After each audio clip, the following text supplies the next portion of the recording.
Call to order the regular common council meeting, Monday, March 6th, 16th, 7 p.m. Roll call. Braun? Yes. Isa? Yes. Davis? Yes. Olson? Yes. Radke? Yes. Burdick? Yes. Adams, pledge of allegiance. Pledge allegiance to the flag of the United States of America and to the republic for which it stands, one nation, under God, indivisible, with liberty and justice for all. Confirmation of appropriate meeting notice. Meeting was noticed on Friday, March 13th. Agenda is posted at the post office, library, and city hall. We're working on the amended agenda, so everybody have that. And the next thing would be to approve the amended agenda. Motion to approve the amended agenda. Second. Any discussion? Hearing none, all those in favor signify by saying aye. Aye. Opposed? Carried. Personal appearances. I didn't get any notes from anybody that wanted to speak on anything, so anyone in the audience that wishes to speak on anything that's not on the agenda? Okay. And the amended part of the agenda here is consider modifications to personal policy handbook in response to COVID-19 pandemic. Everybody should have had a copy of that in front of them here. Anyone in the audience that may need one? Okay, a little background. Certainly. This is, I would describe it as a working document. It's an effort to try to think through the scenarios that, which is very difficult to do as the situation changes regarding City Hall services. So this is primarily about City Hall staffing, not citywide staffing.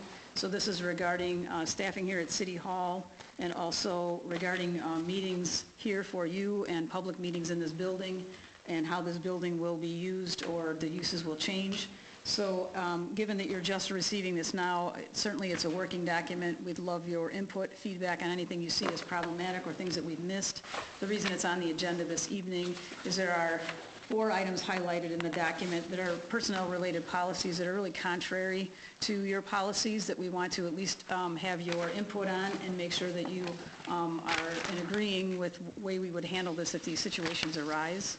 And if you don't agree, then we would know how to proceed. So I will just go over those. If you have any other questions about anything, we'll do our best, but probably what is best if you take a chance to read this and provide your comments, then we can, at a future meeting, see if any of this 3 weeks from now when our next meeting is scheduled is relevant. So the first item that's highlighted is if an employee has an underlying health condition that makes him or her vulnerable but has not contracted an illness. So in this condition, this person is not sick and would therefore, under current policy, not be eligible for sick leave. Under this policy, the person would be eligible to use sick leave. Again, the reading that we have done and what probably, if any of you are watching this, is what we're being encouraged to do is to provide more liberal leave policies to encourage employees not to come to work when they're sick. So this modification under the circumstance we're in right now would allow someone who has an underlying health condition to use sick leave if they're not yet sick. I'll go on, unless someone wants to talk about each individual one, I'll go on to the next one and then we can discuss if you'd like. The next highlighted item is if a staff member contracts an illness, the employee must first use accumulated leave. That's normal. But if the sick leave is exhausted, the employee is granted enough additional sick leave to cover the quarantine period, in this case up to 14 days for this event. So this is again encouraging someone who may not have any sick leave but may have only a week vacation or something to say, I'm going to come to work because I'm not going to spend my vacation because I have something planned for later in the year. So again, this is that effort to try to get people to not come to work when they're sick. So these items highlighted, are those additional language? Is that what you're saying? I would consider this under the circumstance we're in, which is when there's been a declared emergency, that these are the policies that we would have in place just for this time period. I guess what I'm saying is this highlighted verbiage is not right now in the policy handbook. Correct. So or it's contrary to the policy correct. handbook. Yes. Or contrary. Okay, yes. Thank you. We try to pull all those things out so you know, we're aware of Right. what we're asking or we're suggesting as a change to policy. Additional point, the word first was heard in between the word must and use. Must first use, or is that just for oral clarity, we're using the word first?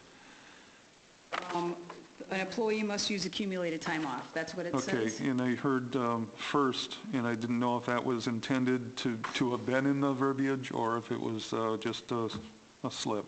It was a slip. Okay. Thank you for clarifying that.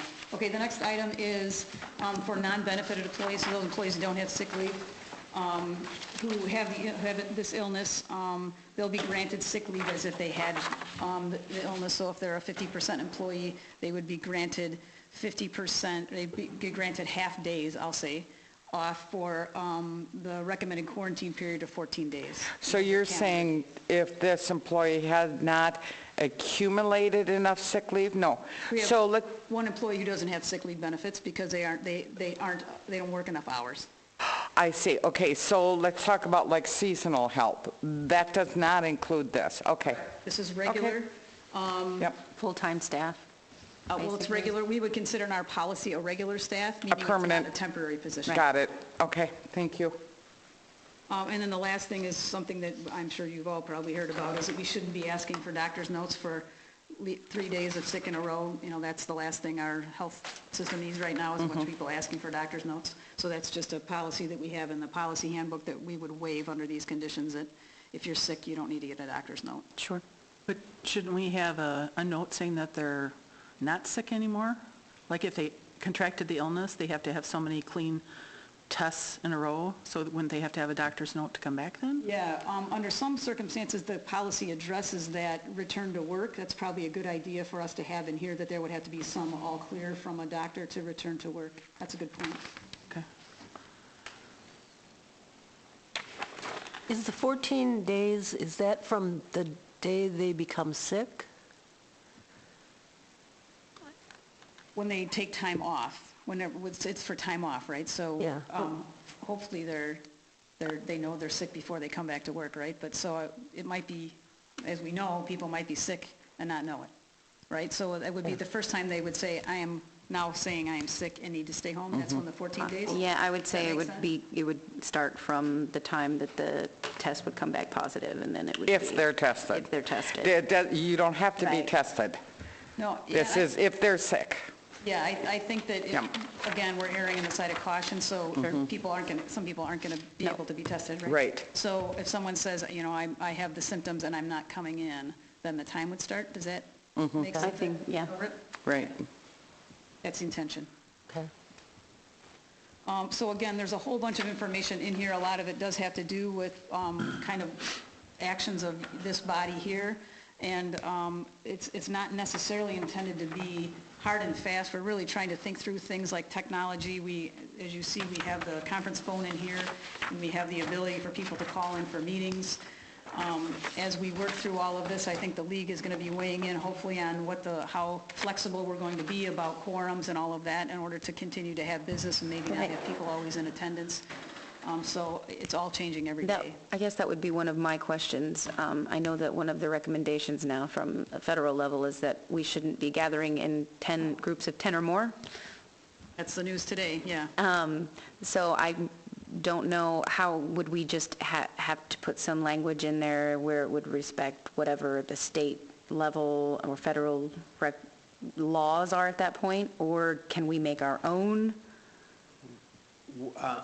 Well, first of all, it's not a law, it's a recommendation of 10, so that probably wouldn't give us the cover that we Sure. want. My suggestion, there are two, this is slightly off of the item Sorry. 6A, but it is relevant to our meeting today, and you raise a very good point. The recommendation is not to have 10 or more, and we clearly have 10 We're or more. almost 20, so... Yeah.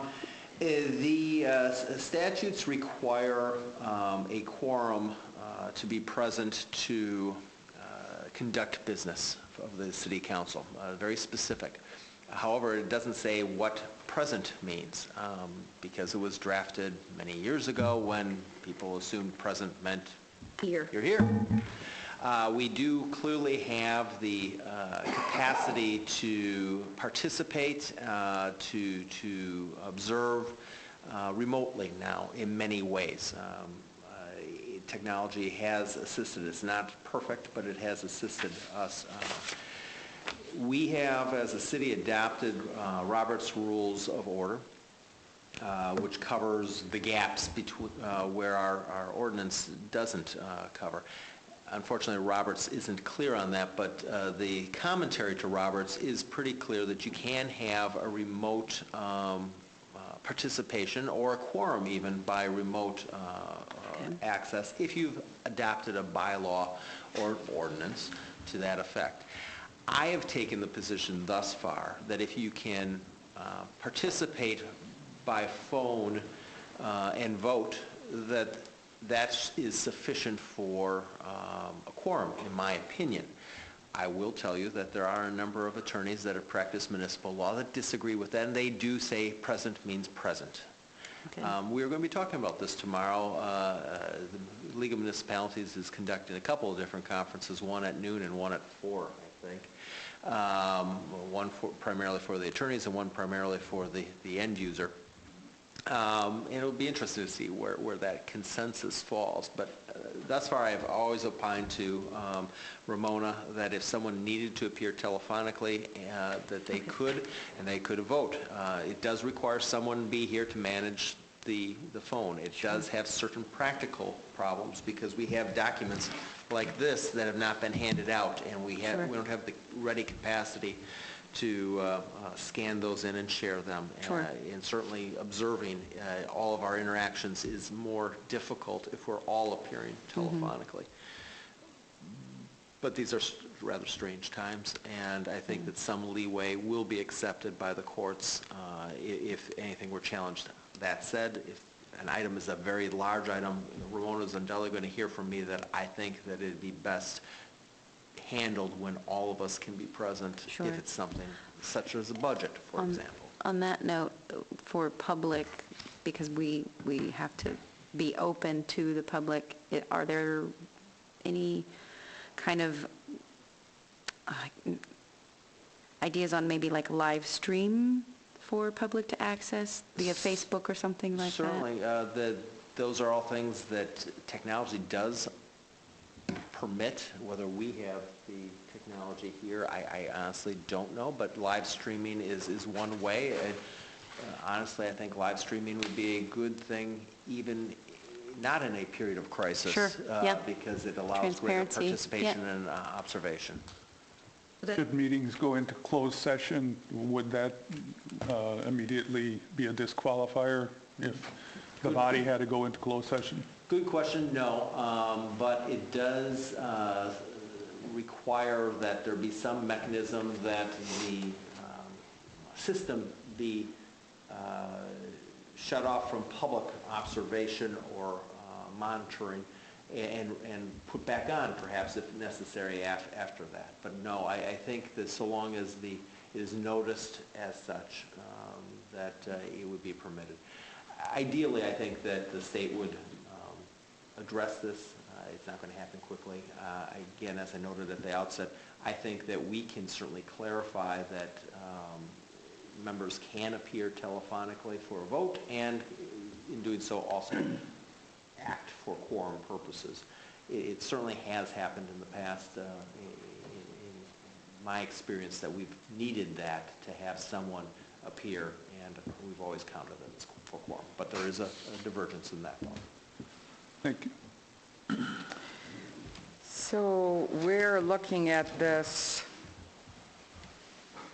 as somewhat of a temporary modification, is that correct? Yes. So these modifications would only pertain to this pandemic? It would be, the document is intended to be useful in any future event where okay. there is Where an the emergency declared by communicable- the state or federal government. I guess what I'm wondering, okay, let's say, God forbid, there isn't, but let's say there is another pandemic in 5 years. But things change and we're requiring 21 days versus 14 days. Would we just readjust it at that time, or is this is saying for this particular pandemic, based on what government is saying, that's what this is pertaining to?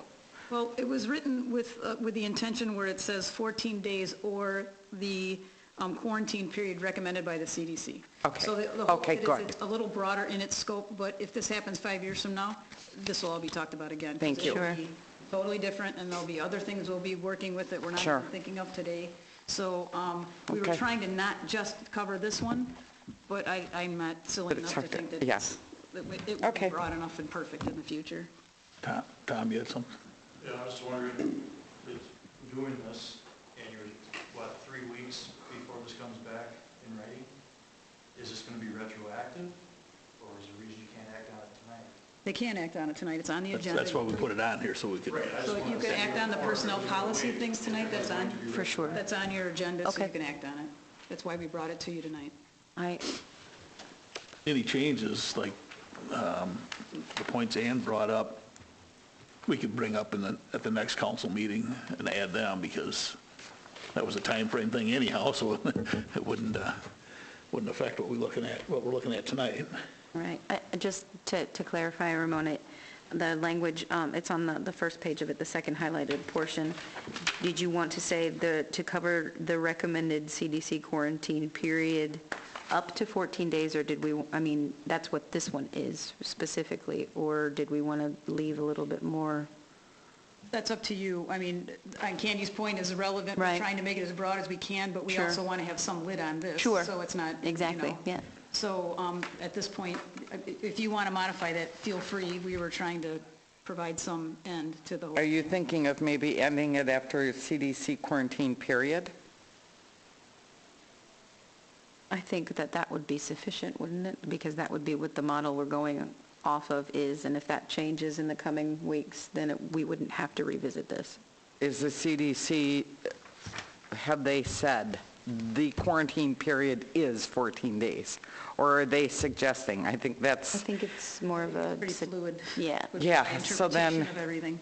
so maybe we ought to leave it as is, up to 14 calendar days. But as Mayor said, each time we meet, we could We can adjust if necessary. If that change happens within the next week and a half, then we're at the same... Well, we'll have been meeting, that 14 days isn't up, they could change it, it would just be adjusted, I don't know. Yeah, I think we're hopefully a ways out to having to implement any of this, so, and most people have some leave that they'll use Sure. first, so mostly this was trying to think of all of the potential problems. So again, if you wish to change it, you can. I think for 14 probably is sufficient for where we are today. We just wanted to make sure for sure that you didn't have any objections to any of these No. things before we, started talking about staff, because staff is obviously wondering what happens. Each of the three levels appear to have language that's parallel, so you'd be modifying it as it applies to the current CDC or top-down recommendation. Each one of these levels appears to have the same language echoed, and so you'd have to modify it as it pertained to that instance. Well, the staffing, really, the language, our proposal is that the staffing regarding those kinds of policies is the same in any event. It's the changes in each of the level really comes into city hall functions. Is the building open? Is the building closed? Are we having remote meetings? Those are the kinds of things that really start being modified as we get further into this, or it becomes more severe.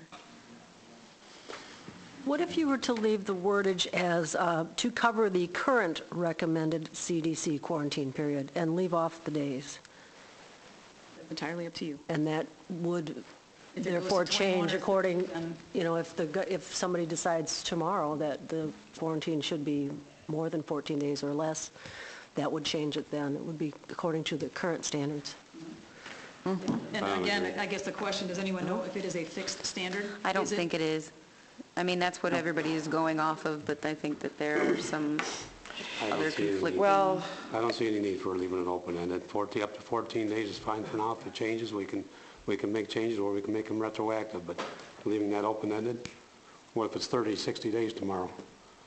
Well, then it should be. Then it If- should be, but are we going to pay them up to 30 or 60 days or 100 days or whatever? Well, I think if I'm just saying, the government is saying that's what they're, but you could have, this is a pandemic, it could change tomorrow, it could change next week, but up to 14 days is plenty for now than leaving it open-ended. We can change anything as we see fit. but I think as Debbie was saying, if you use the wording current, then it will follow the CDC guidelines, whether it's 14, whether it's 21, whether it's But 30. still, The 14 days is the incubation period from exposure to symptoms.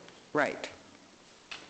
So let's say, There's a difference in what... let's say somebody's feeling sick, they're going to 14 days, and let's say they don't get sick until day 10, right? So they need another 2 weeks off.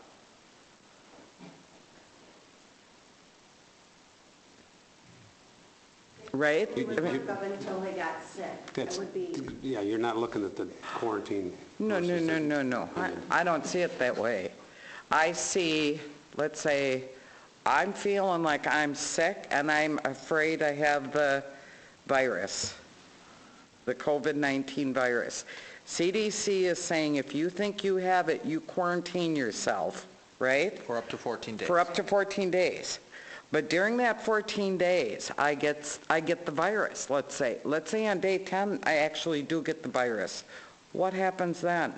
Does that, getting to your response is, then I'm off another 14 days, so that's a total of 24 days. Sure. I guess my understanding of what we're trying to do here is to take some of the concerns of the employees out of the equation. They don't want to take time off because they don't want to eat into their sick leave, and this is protecting that. If they get sick, one could certainly establish a policy that they have unlimited or 3 weeks or 9 months of however long it takes to get over whatever they have, but I don't know why we would treat anyone that has this different from something else that takes them out of the workplace. I think what's different is that the CDC is telling businesses they need to allow this. Is that not correct? No, they're saying, they're recommending that if someone has been exposed or think they may be exposed, that they have a cooling off period to find out whether or not the disease is going to materialize, and that they've decided this 14 days is sufficient. And then they may get sick on that 14th day, and then they're off however long they have, and they have whatever sick leave they have, no unpaid leave, whatever they have. This is to take that uncertainty out of the I see. equation, Okay. I think is the intention. Encourage people to not come to work. Right thing. That makes sense to me. This is Then I'm covering okay the with the incubation 14 period days. then. Correct. Thank you. Then I'm okay with And that. I've heard the incubation period is between 2 and 14 days, but what is if somebody is sick, how long are they contagious? Well, setting aside when they can be contagious and asymptomatic, we'll start once they have symptoms, and I've seen anything from 3 to 6 weeks that they are not good, that takes them to get over, and sometimes, of course, they don't get over it all. It's way too early to know if there's going to be lingering effects that stay with them forever. They might be impaired whether they're contagious or not. Unfortunately, they've also started to report cases of people becoming re-infectious after they've stopped showing symptoms and have declared to be healthy. So whether they simply got another strain of the virus, I don't know yet. Again, it's just too early to know. Yeah, and I think because of the uncertainty of everything, there's no way we're going to make this all-inclusive and all-comprehensive. This is a good start. Do we notate incubation quarantine period? No, or do you think it's sufficient? I think it's conceptual right now. I Okay. think we'll know more in 3 weeks, and we'll know more in 2 weeks after that, and so I think we'll have opportunities to look at this, but at least we have some direction that you're amenable to the concept of adding sick benefits to allow people to encourage people to not come to work. I think that's really what we're trying to get at. Yep, I agree. This is not necessarily that they're sick, but they think that they may have been exposed to it. Good point. Erring on the side of caution. Yes, that's what everyone's recommending. So. Yes. A couple places in here you say, put a drop box on the city hall counter for utility bills. Yeah. Wouldn't it be better to have it dropped outside? We do have a drop box outside, but we can't leave bills outside unattended. So the goal is to have everyone leave their money in the parking lot box, right? That's the Yeah. idea. Yeah. But if someone is not inclined to do that or is already in City Hall, then instead of Okay. having them interact with the staff, we'll have a box right at the door so they can just, There you they go. can set it in, but we can monitor that box because it's not nailed down. Right.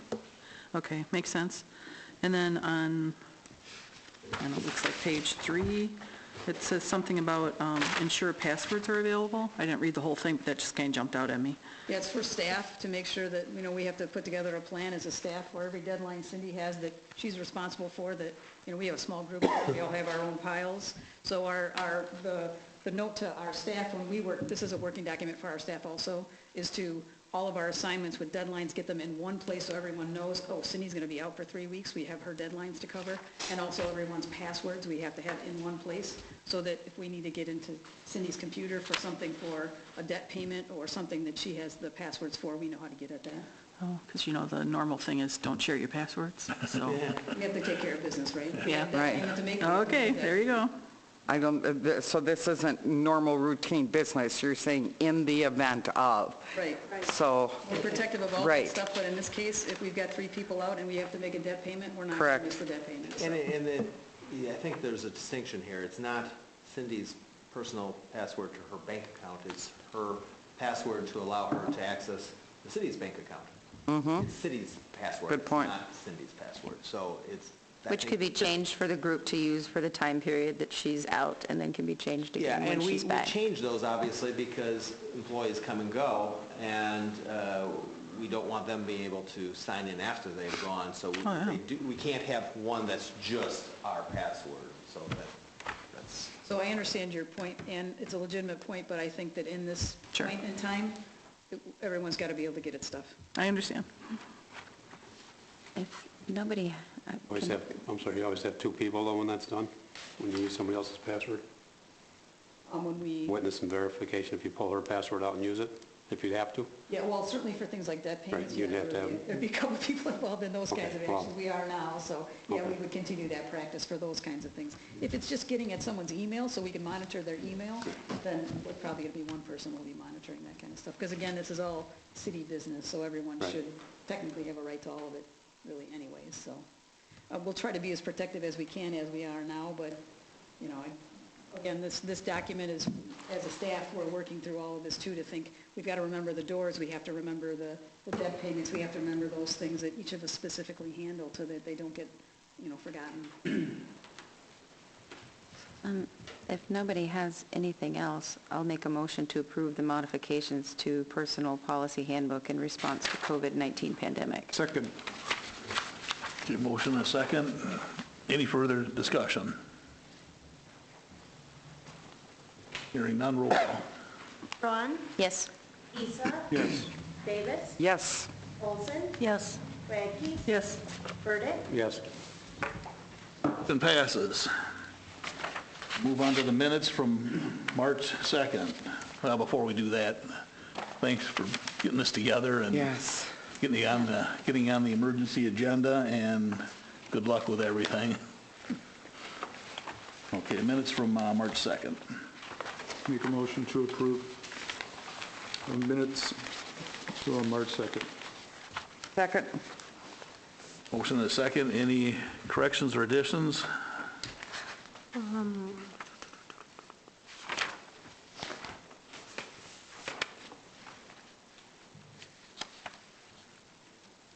No?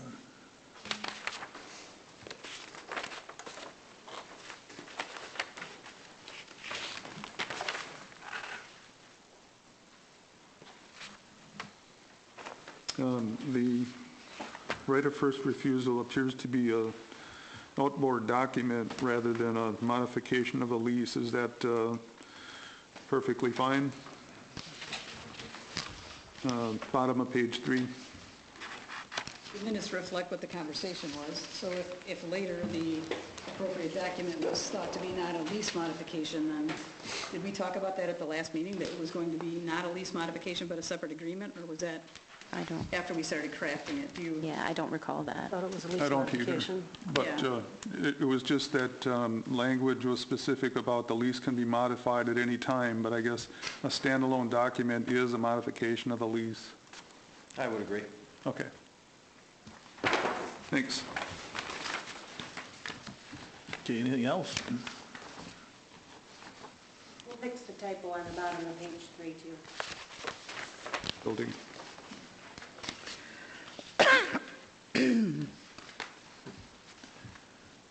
All those in favor signify by saying aye. Aye. Opposed? Carried. Committee reports and finance. Yes, Finance met this evening at 6:30. I will make a motion to approve bills and payroll in the amount of $385,725.01. Second. Any questions on the bills?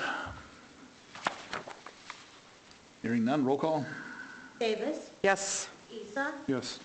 Olson, Yes. Uh, Radke, Yes? Burdick, Yes. Braun, Yes. Motion passes. There were no licenses to approve this evening, so moving on to number 3. Motion to approve public event packet for Edgerton Community Market at Central Park and waiving the fees. Second? Any discussion? Hearing none, roll call. Davis, Yes. Braun, Yes. Isa, Yes. Olson, Yes. Radke, Yes? Burdick, Yes. Motion passes. Motion to approve new low bid of $3,163.15 to Sports Facilities Group for backstop at Racetrack Park. Second? Any discussion?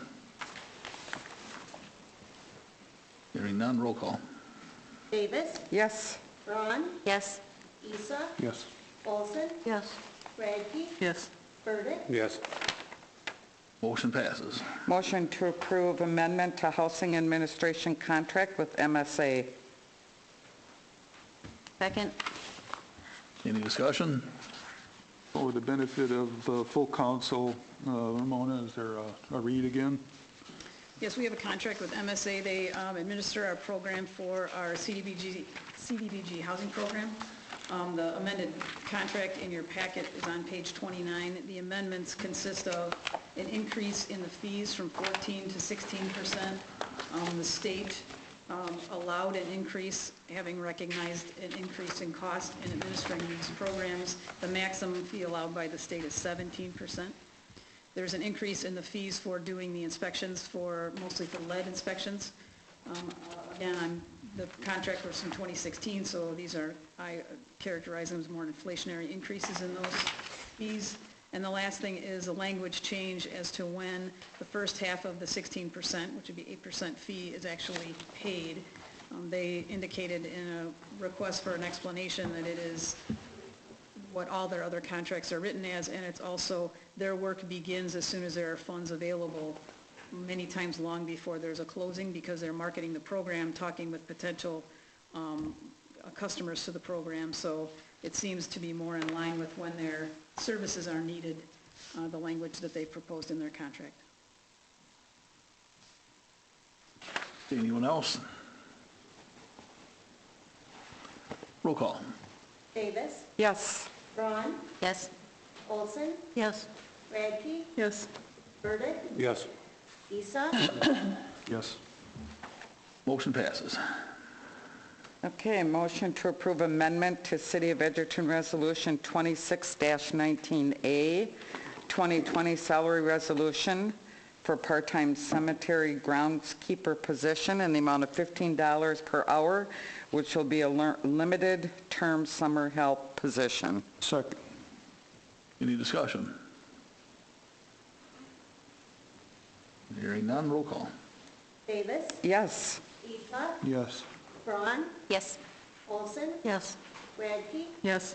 Burdick, Yes. Motion passes. Motion to approve City of Edgerton Resolution 04-20, extending the life of tax incremental District Number 5 to the fund to fund the Edgerton Affordable Housing Improvement Program. Second. Any discussion? 12-month extension. Correct. Anyone else? Roll call. Davis. Yes. Isa. Yes. Radke. Yes. Burdick. Yes.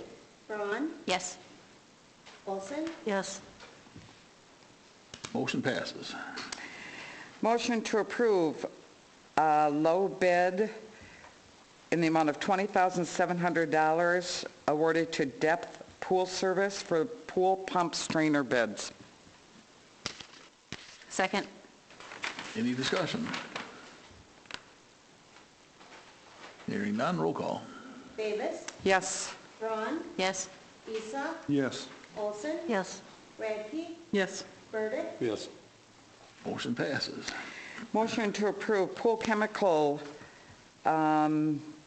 bids to low bidder of Depth Pool Service in the amount of $1,980. Second. Any discussion? Hearing none, roll call. Davis. Yes. Olson. Yes. Radke. Yes. Burdick. Yes. Braun. Yes. Isa. Yes. Motion passes. Motion to approve low bid to RT Fox in the amount of $362,219 for construction of Marshview Court and Pond. And if you'll note in the packet, the amount indicates $362,209, but we, during finance, realized that the correct amount from the invoice was $362,219. That's why there's a difference with what is shown in your packet.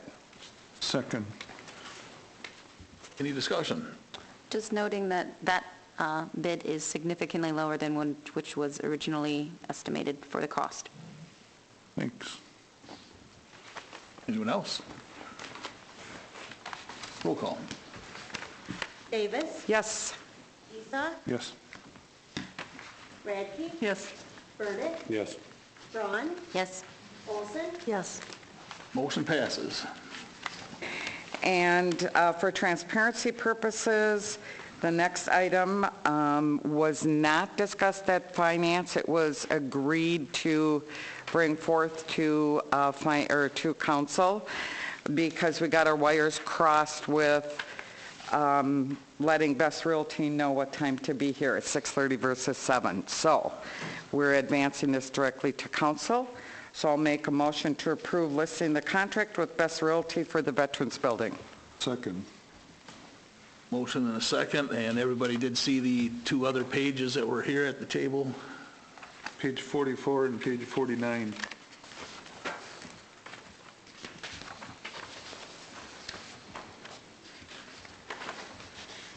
So is there any discussion?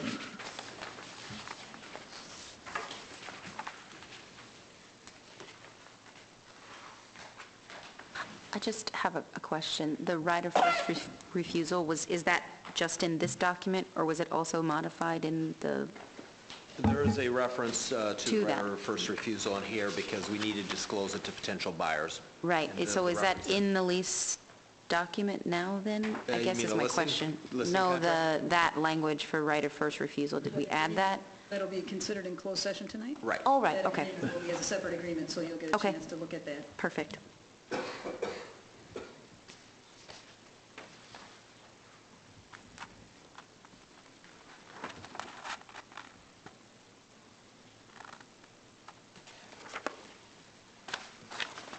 What's different about these? Ready to get through it all right?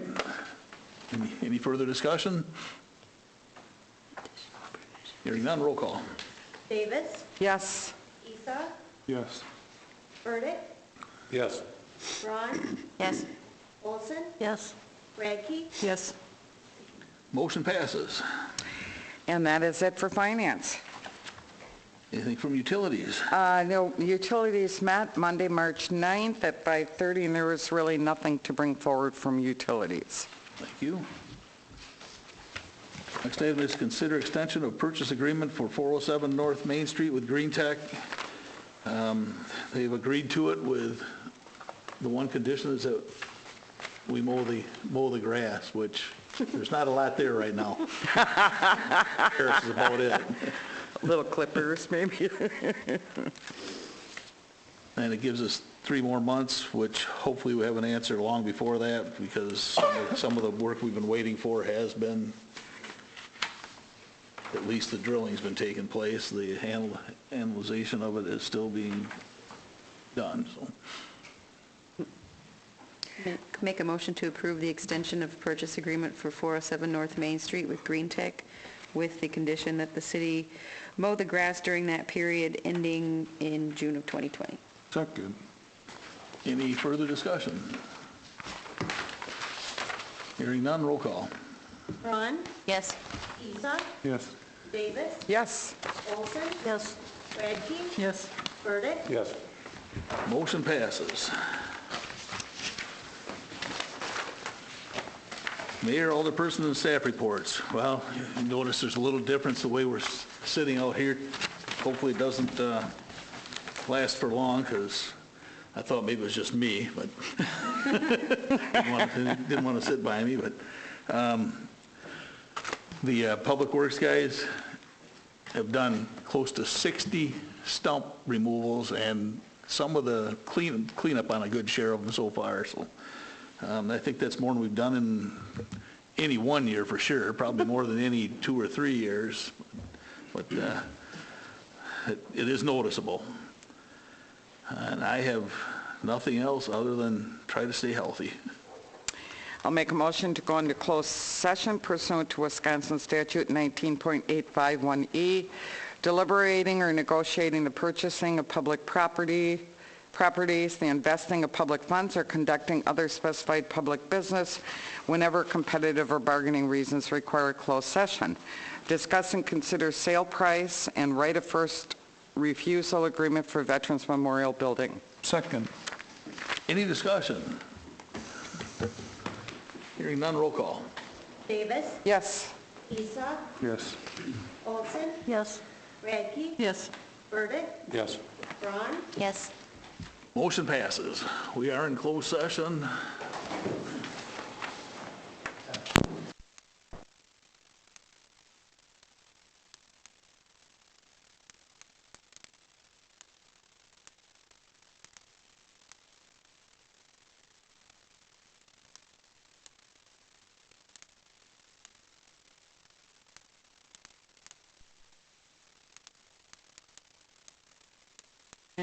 Okay, we're back in open session at 8:35. I'll make a motion to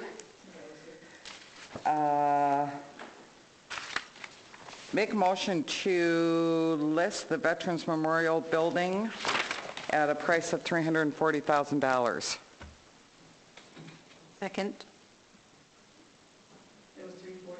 Yes. Yes.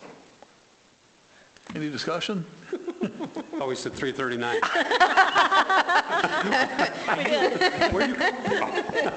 Then vote it down. Then vote it down? Oh, you wanted to get your This is 340. why we're so far apart. We have a buyer. I thought we said 339. Yeah, come on, all right. Yeah. Okay, well, Well, Okay, any further discussion on that, or? yeah, I thought we'd know. when you see That's through why you it. don't make motions in closed session, so you can get discuss it out here now, Yeah. or vote it down, so. Does that count as discussion if I said that? You're a buyer.